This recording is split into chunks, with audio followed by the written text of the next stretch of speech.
saudara, kita tengah membahas mengenai DNA perubahan. Ini adalah unsur DNA yang membuat manusia akan mampu atau tidak untuk terlibat atau menjalani atau berselancar di dalam lingkungan yang tengah berubah. Sebelum sampai ke sana, saya ingin menjelaskan kepada Anda bahwa ada 4 teori besar yang dapat digunakan untuk melakukan perubahan. 4 masyarakat besar. Dan di manakah letaknya DNA perubahan ini? Kita ketahui teori yang sangat kuat dalam memori kita, teori yang berpengaruh selama Perang Dingin, itu adalah teori dialektika. Ada tesis, ada antitesisnya. Dan kalau ini proses berjalan dengan baik, suatu ketika akan terjadi sintesa kreatifnya. Proses perubahan terjadi karena ada tesis beradu dengan antitesis. Ada kapitalisme dan demokrasi, kemudian bertarung melawan komunisme. Atau dulu ada fasis bahkan. Tapi akhirnya hanya 2 yang berhadapan-hadapan. Tesis dan antitesisnya. Yang ini mengatakan bahwa manusia harus diberikan kebebasan, hak kekayaan individual, individualisme dan sebagainya. Yang ini adalah hak-hak komunal dan beranggapan bahwa kapitalisme itu sangat berbahaya. Terjadi pertempuran antara keduanya. Sampai suatu ketika akan berguguran salah satu di antaranya. Dulu kita saksikan ada film-film seperti James Bond. Itu adalah suasana Perang Dingin. Tapi kemudian ketika akhirnya komunisme runtuh, setelah Margaret Thatcher dan Ronald Reagan bertempur ide dan bertemu dengan orang Uni Soviet yang baik hati, Mikhail Gorbachev yang pernah saya ceritakan kepada Anda, akhirnya kemudian yang menang adalah market. Terbukalah market. Tembok Berlin runtuh, Jerman Barat, Jerman Timur tadinya tertutup menjadi market. Eropa Timur yang tadi tertutup menjadi market. Cina yang tadinya tertutup menjadi market. Cina tiba-tiba mulai mengepung dunia. Dan terjadilah situasinya seperti yang sekarang. Pertempuran antara 2 mata uang besar. Yang tadinya tidak kita pernah duga. Antara yuan dengan US dollar. Dulu kita berpikir 3 mata uang besar yang bertempur itu adalah US dollar, pound sterling, dan yen. Tapi sekarang selebihnya mata uang, kemudian juga ada Deutschmark. Ya, Deutschmark sudah menjadi euro dan sekarang kita bandingkan yang menjadi pertarungan besar adalah antara US dollar dengan yuan, antara kedua bangsa besar itu. Nah, teori dialektika pada dasarnya mengatakan setiap tesis harus dikasih antitesisnya. Segala sesuatu itu harus ada lawannya, nanti akan timbul sintesa kreatifnya. Tapi teori perubahan menemukan metode konflik seperti ini tidak akan menghasilkan sintesa kreatif. It is so painful, sangat menyakitkan, mahal biayanya, sangat memberatkan dan tegang perubahan itu. Katakanlah pertikaian antara serikat pekerja dengan manajemen perusahaan. Ribut tengkar. Dan dua-duanya mempunyai kuasa yang berbeda. Satu kuasanya adalah mogok, satu kuasanya adalah mengendalikan perusahaan. Ini tidak ada solusi kreatifnya. Ini adalah pendekatan yang disebut adalah pendekatan dialektika. Kemudian teori yang kedua ini adalah teori yang disebut dengan teori life cycle. Life cycle. Teori life cycle mengatakan bahwa manusia sudah mempunyai DNA-nya. Ada faktor pengatur dalam tubuhnya. Kalau baru lahir, bentuknya dia adalah makhluk itu adalah telentang. Setelah itu kemudian kaki 4. Ya, setelah itu kemudian dia belajar berdiri perlahan-lahan. Nanti kalau dilatih-latih dia akan bisa berdiri tegak. Tapi suatu ketika pakai kaki 3. Sudah mulai tua, pakai tongkat dan sebagainya. Dan kemudian balik lagi seperti anak-anak. Ini daur hidup, siklus seperti ini. Sama seperti perusahaan DNA-nya, ada siklusnya. Bahkan ekonomi juga ada siklusnya yang kita sebut dengan sigmoid curve. Kalau lagi buruk, jangan Anda berpikir akan buruk selamanya. Suatu ketika dia akan naik perlahan-lahan ke atas. Dan kemudian tumbuh cepat sekali, pertumbuhan tinggi. Kalau udah tinggi, hati-hati nih, setinggi berapa, nanti suatu ketika dia akan mulai mencapai stagnasi, dan setelah itu tiba-tiba menurun. Biasanya manusia tidak siap menerima tahap penurunan. Tapi, apakah itu manusia, apakah itu ekonomi, apakah itu perusahaan, apakah itu kerajaan, semua memiliki DNA, faktor pengaturnya. Ada kode genetiknya di dalamnya.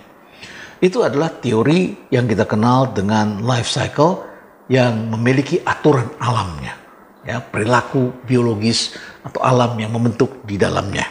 Nah, teori yang ketiga ini banyak dipakai oleh para eksekutif di dalam perusahaan dan bahkan sekarang diikuti oleh para pemimpin negara. Karena Anda kalau mau jadi kepala negara, Anda sekarang harus kampanye visi misi. Ini adalah alat yang banyak dipakai oleh korporasi. Di dalam korporasi, itu pendekatan disebut teleologi. Bukan teologi, tapi teleologi.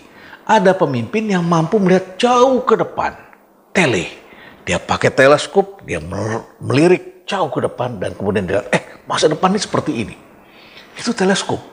Kemudian masa depan itu dibawa ke sini dan dia kasih visi, semua orang diarahkan ke sana untuk mencapai visi itu. That is teleologi. Teori besar keempat itu adalah teori evolusi.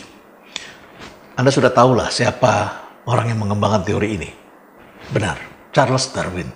Charles Darwin mengembangkan teori evolusi dan mengatakan ada kompetisi alamiah dalam makhluk hidup, sehingga yang satu bisa hidup, yang satu tidak bisa hidup, tapi manusia memiliki kemampuan untuk beradaptasi. Makhluk hidup memiliki kemampuan beradaptasi. Maka kata-kata yang sangat terkenal adalah survival the fittest. Dia tidak mengatakan the survival the strongest, tetapi survival the fittest. Yang paling fit lah, yang paling cocok lah dengan alamnya. Dia akan survive, dia akan hidup terus. Sama lah dengan krisis seperti ini. Memang para ulama, para tokoh-tokoh gereja, tokoh-tokoh agama, tokoh muslim agak keberatan dengan teori evolusi. Karena teori evolusi akan mengakibatkan ada makhluk yang lemah yang tergusur di sana. Teori evolusi mengatakan terjadi kompetisi, persaingan, dan yang kuat kemudian akan berkembang, tetapi juga bisa jadi yang kuat juga bisa mati. Contohnya adalah dinosaurus barangkali. Betapa daya besar, perkasa seperti itu. Toh akhirnya juga punah.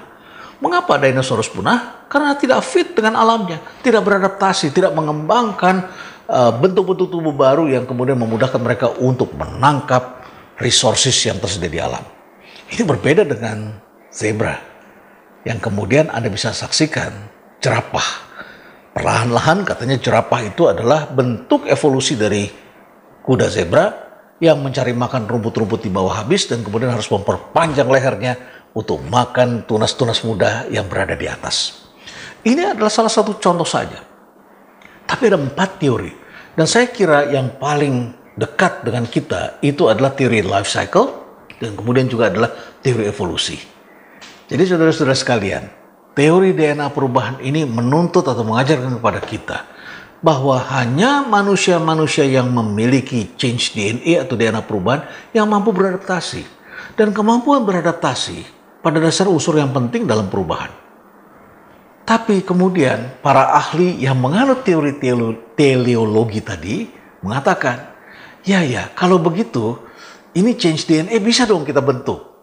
Orang-orang manajemen mengatakan kita harus bisa intervensi, kita harus bisa meng-create bahwa DNA biologi itu adalah unsur warisan keturunan yang tidak bisa dirubah, tidak bisa ditreatment. Mungkin sekarang sedang dalam proses untuk melahirkan treatment DNA. Tetapi di dalam change DNA, para ahli mengatakan we have to interfere. Kita harus melakukan sesuatu supaya manusia itu tidak mengalami kesulitan, supaya manusia tidak menjadi beku, kaku, mati sebelum waktunya. Dan satu-satunya cara adalah kita tendang mereka, kita kick them out.